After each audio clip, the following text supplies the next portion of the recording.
800. നിന്റെ പ്രായമല്ലേ ഞാൻ ചോദിച്ചത്? ഓടിയ കാശ് തന്നെയാണോ ഞാൻ പറഞ്ഞത്? ഞാനിപ്പ ഈ കാശ് തരില്ലെന്ന് വിചാരിക്കുക. നീ എന്നെ എന്ത് ചെയ്യും? എടാ നീ എന്നെ മൂക്കി കയറ്റുമോ? ചാവട്ടൂർക്ക് കിട്ടില്ല, പാറ്റിക്കിട്ട് കൊടുക്കും. കളിച്ച് കളിച്ച് ബെങ്കിടങ്ങി തങ്കച്ചന്റെ മകനോടാ കളി. തങ്കച്ചേട്ടന്റെ മോനാ. 90 രൂപക്ക് വേണ്ടി തങ്കച്ചേട്ടന്റെ മോനായിട്ട് തലൂർന്ന് പറഞ്ഞ തങ്കച്ചേട്ടൻ എന്ത് വിചാരിക്കും? ഇതാ 100 രൂപ ഉണ്ട്. അച്ഛനെ അറിയുമല്ലേ? താനല്ലേ പറഞ്ഞ അച്ഛനെ അറിയുന്നു? ഇനിയിപ്പോ തന്നെ അച്ഛനറിയണോ? താനല്ലോ നേരത്തെ അച്ഛനെ അറിയുന്നു പറഞ്ഞ. കത്തി കാണിച്ചോണ്ട് അച്ഛൻ വന്നിട്ട് അറിയുമെന്ന് പറഞ്ഞ് ജീവനക്ക് ആക്കുണ്ടാവില്ലേ?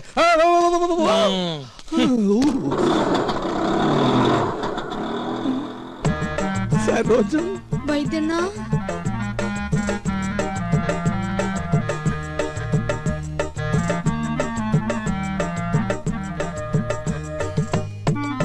എന്താ ഈ വേഷത്തില്? നക്സൽ ബാരിയാവൻ പോയവൻ സന്യാസിയായി പോയി എന്ന് മാത്രം അറിഞ്ഞാ മതി. അക്കാ മുള്ളിയപ്പ തെറിച്ച ബന്ധവും ഉള്ളെങ്കിലും അക്കായെ ഞാൻ ഒരുപാട് വേദനിപ്പിച്ചിട്ടുണ്ട്. ഇനി ഞാൻ അക്കാ വിട്ട് എങ്ങുമേ പോവില്ലേ. പറഞ്ഞാ കേൾക്കുന്നൊരു ചെമ്മരിയാടിനെ പോലെ ഞാൻ ഇവിടെ കഴിഞ്ഞോളാം. നിക്ക, സ്വന്തം കാലി ജീവിച്ച് കാണിക്കാന്ന് വെല്ലുവിളിച്ച് ഒരിക്കൽ ഇവിടുന്ന് ഇറങ്ങിപ്പോയതല്ലേ? ഗതി മുട്ടുമ്പോ കയറി നടക്കാൻ ഇത് സത്രമൊന്നുമല്ല. ഇറങ്ങാൻ ഒരു തവണ കൂടി. ഇതിപ്പോ ഒരുപാട് തവണയായി. സരോജം, പുറത്താക്കി ഗേറ്റ് അടയ്ക്ക്. അക്കയാണത്രേ കക്ക. എന്നെ പുറത്താക്കൊന്നും വേണ്ട. ഇവിടുത്തെ ഗേറ്റ് അടച്ചാലും എന്റെ മുമ്പിൽ വേറെ പല ഗേറ്റുകളും മറക്ക തുറക്കും. നമുക്ക് കുറച്ച് വേണ്ടി കാണാട്ടാ.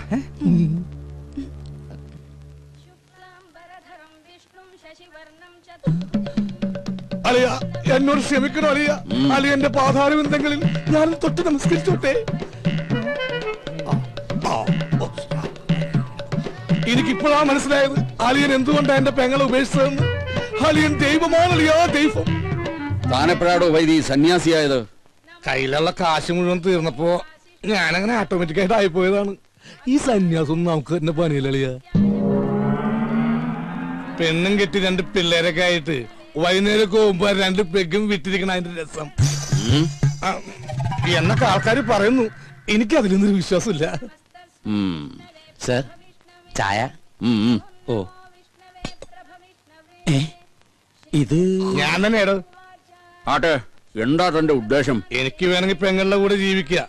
പക്ഷെ എനിക്കൊരു വാശി, ഇനിയുള്ള കാലം സ്നേഹസമ്പന്നനായ അലിയന്റെ കൂടെ ജീവിക്കണമെന്ന്. അയ്യോ, വെറുതെ വേണ്ട. അലിയൻ പറയുന്നത് കേട്ട് അച്ചടക്കമുള്ള ഊർജ്ജസ്വലനായ ഒരു ഗുമസ്തനായിട്ട്, അല്ലെങ്കിൽ വേണ്ട ഒരു ഡ്രൈവറായിട്ട്. മുമ്പ് ഒരിക്കൽ ഇവിടെ നിന്നതിന്റെ സാർ അനുഭവിച്ചതാ. ഏയ്, ഗതി കെട്ടിട്ട് വന്നല്ലോ, നിന്നോട്ടെ. നിക്കുന്നതൊക്കെ കൊള്ളാം. എന്റെ സ്വഭാവവും ശീലങ്ങളും ഒക്കെ അറിയാവല്ലോ. അലിയൻ വരക്കണ വരയെന്ന് 1 ഇഞ്ച് ഞാൻ മാറൂല. എന്നാ തനിക്ക് കൊള്ളാം. ഓ, താങ്ക് യു വെരി മച്ച് അലിയ. ചായ. ചായ താൻ കുടിച്ചോ. എടോ, നിനക്ക് ഞാൻ വെച്ചിട്ടുണ്ടാ.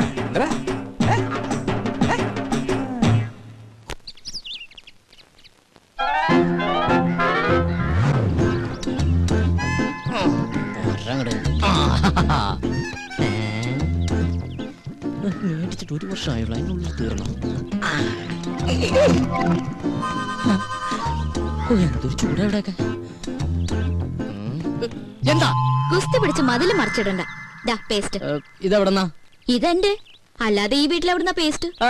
പേസ്റ്റ് ഇല്ലഞ്ഞിട്ടൊന്നും അല്ല. ഒരു സാധനം മേടിച്ചു കഴിഞ്ഞാൽ തീരുന്നവരെ മാക്സിമം യൂട്ടിലൈസ് ചെയ്യാന്നുള്ളത് ഞങ്ങളുടെ ഒരു ശീലമാണ്. അല്ലാതെ ഇല്ലഞ്ഞിട്ടല്ല. അച്ഛാ, 1200 ഗ്രാമിന്റെ പൊട്ടിക്കാത്ത പേസ്റ്റിംഗ് എടുത്തേ.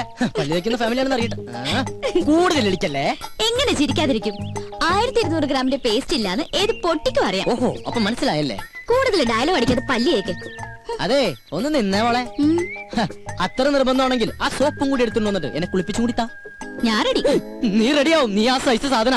നാണോ ഇല്ലാത്തവള്. അതാരാന്ന് ഞാൻ ഇന്നലെ കണ്ടു. എന്ത് കണ്ടു? വാതിലിന്റെ ഇടയിലൂടെ ഇങ്ങനെ.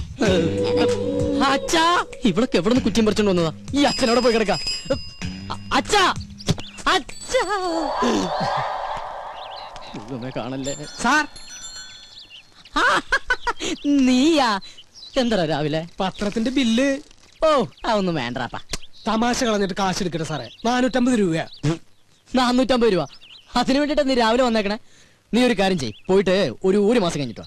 ഇനി 1 മാസം കഴിഞ്ഞാ ഇത് കേൾക്കാൻ തുടങ്ങിയിട്ട് കാലം കുറെ ആയിട്ടാ. എടാ അപ്പുറത്തെ വീട്ടിലെ തോമസ് ചേട്ടനല്ലേ കോടിക്കണക്കിന് രൂപയുടെ കടക്കാരനാ, അറിയോ നിനക്ക്? എനിക്ക് അയാളുടെ കോടിക്കണക്കിന് രൂപയുടെ കണക്കൊന്നും അറിയണ്ട. എനിക്ക് എന്റെ പത്രത്തിന് 450 രൂപ അപ്പം കിട്ടണം. ഓ പിന്നെ ഞങ്ങൾ ഈ പാവങ്ങളുടെ 450 രൂപ ഇട്ടിട്ടുണ്ട് നിന്റെ മാതൃഭൂമി പത്രം നടന്നു പോവാൻ. ഒന്ന് പോരാ.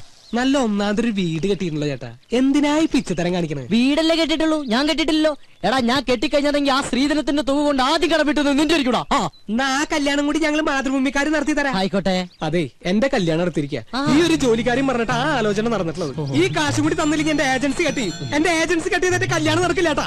വയലന്റ് ആവല്ലേ രമേശ, നീ ഒരു കാര്യം ചെയ്യ്. നീ അതവരെ പറഞ്ഞ് മനസ്സിലാക്ക. ആരെ പെൺവീട്ടുകാരെ? അല്ലടാ പത്രക്കാരെ.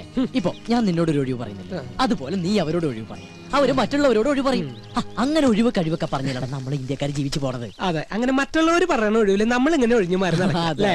അതെ, ഇന്ന് വൈകുന്നേരത്തോടുള്ള കാശ് എന്തെങ്കിലും എന്റെ സ്വഭാവം മാറൂട്ടാ. നീ ഒരു ചുക്കും ചെയ്യില്ല. എന്നാ നാളെ മുതൽ പത്രം വായിക്കണമെന്ന് കാണാ. നിന്നെ അതെ, പത്രം നിന്റെ മാത്രമല്ല, കേരളത്തിൽ 5-6 പത്രങ്ങൾ വേറെ ഉണ്ട്. എടാ ഓരോരുത്തരോട് ഒരു 3 മാസം വെച്ച് കടം പറഞ്ഞിട്ടുണ്ടെങ്കിൽ ഈസി ആയിട്ട് 2 വർഷം പോകും. അറിയോടാ, പോടാ പെരട്ടത്തിണ്ടി. അയ്യയ്യേ, എന്ത് ജന്തുക്കളത്. അച്ഛനും മുന്നും കൂടി ഇറങ്ങിയിരിക്കാൻ നാട്ടുകാരെ പറ്റിക്കാൻ.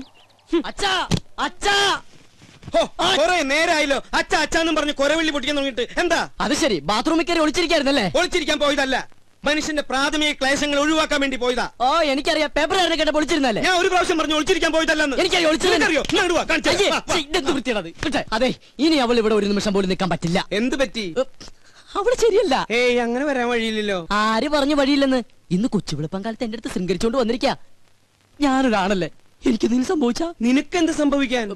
2 ആണുങ്ങൾ മാത്രം താമസിക്കുന്ന സ്ഥലത്ത് ഒരു പെണ്ണ് വേണ്ട. എന്താ ഗോപ നീ പറയണ? ഞാൻ ആ കുട്ടിയുടെ അഡ്വാൻസ് മേടിച്ചതല്ലേ. അഡ്വാൻസാ? എത്ര രൂപ? 2000. ഓഹോ, അപ്പൊ അതുകൊണ്ടാണ് മേടിച്ച് മിഴുങ്ങിയതല്ലേ? ഏയ് അതെനിക്ക് അവള് ഫ്രീ തന്നതാ. ഒരു കാര്യം ചെയ്യ്, എഗ്രിമെന്റ് വെച്ചിട്ടല്ലോ ആ പൈസ അങ്ങോട്ട് തിരിച്ചു കൊടുത്തേക്ക്. അത് ഞാൻ പാൽക്കാരനും പലചരക്ക് കച്ചവടക്കാരനും കൊടുത്തു. ഓ, ഇതൊരു പുലിവാലായല്ലോ. എന്ത് ചോദിച്ചാലും കളനെ പോലെ തല കൂപ്പിട്ട് നിൽക്കും. ഇങ്ങോട്ട് നോക്കി, ഇങ്ങോട്ട് നോക്കാൻ. ഞാനൊരു 2000 രൂപ എങ്ങനെയെങ്കിലും സംഘടിപ്പിച്ചു തരാം. അതിനെ പറഞ്ഞു വിട്. അങ്കിൾ, ഈ പെൺകുട്ടികൾ താമസിക്കുന്ന വേണ്ട വേണ്ട വേണ്ട, കൂടുതൽ കൊഞ്ചിക്കൊഴയിലൊന്നും വേണ്ട. അച്ഛ പറഞ്ഞു വിട്ടെ. ഞാനൊന്ന് പറയട്ടെ ഗോപേട്ട. ഗോപേട്ടാന്നാ അച്ഛ, ഗോപേട്ടാന്ന്. പിന്നെ നിന്നെ എന്താ വിളിക്കാ? വേലായുധനാ? എന്താ നിന്റെ പേര്? ഗോപൻ. പറ മോളെ. പെൺകുട്ടികൾ താമസിക്കുന്ന റൂമില് ഒരാൾ വന്ന് ഒളിഞ്ഞു നോക്കിന്ന് വിചാരിക്കുക. ഇവിടെ ആരോ ഒളിഞ്ഞു നോക്കിയേ? അയാളെ കുറിച്ച് അങ്കിളുടെ അഭിപ്രായം എന്താ? ആണാണോ പെണ്ണാണോ? ആണാണെന്ന് തോന്നുന്നു. എങ്കിൽ അവൻ ആണും പെണ്ണും കെട്ടവനും സംസ്കാരമില്ലാത്തവനും ആവാസനും തന്തയില്ലാത്തവനുമാണ്. അച്ഛാ, സത്യം പറയാലോ അങ്കിൾ, അങ്ങനെ ഒരു അനുഭവം ഹോട്ടലിൽ വെച്ചുണ്ടായതുകൊണ്ടാ ഞാൻ ഇങ്ങനെ ഒരു സ്ഥലം തേടി വന്നത്. ഇവിടെ ഞാൻ സേഫാ. എനിക്ക് സമാധാനായി. അങ്കിളിന്റെ മുഖം കണ്ടാൽ അറിയാം അങ്കിൾ ഒരു ഇന്നസെന്റ് ആണെന്ന്. ഇങ്ങനെ ഒരു അച്ഛനെ കിട്ടിയത് ഗോപന്റെ ഭാഗ്യാ. എന്റെ ഈശ്വരാ, ഇത് ഞാൻ പലപ്പോഴും നിന്നോട് പറയണമെന്ന് വിചാരിച്ചതാ. പക്ഷേ അന്നൊക്കെ ഞാനത് കൺട്രോൾ ചെയ്തു. അയ്യോ, ഇന്ന് ശീതളിൽ നിന്നും ഈ വാക്കുകൾ അറന്നു വീണപ്പോ എന്റെ ക്ലേശമൊക്കെ മാറി. മോള് സമാധാനമായിട്ട് അകത്തേക്ക് പോയിക്കോ. ഒടുക്കത്തൊരു ക്ലാസ്. അച്ഛാ അച്ഛാ അച്ഛാ, ബഹുത് അച്ഛാ. നിങ്ങളുടെ അമ്മയുടെ അച്ഛൻ. എടി മൂദേവി. ഓ ദൈവം, എന്റെ മാനം കപ്പലേറി.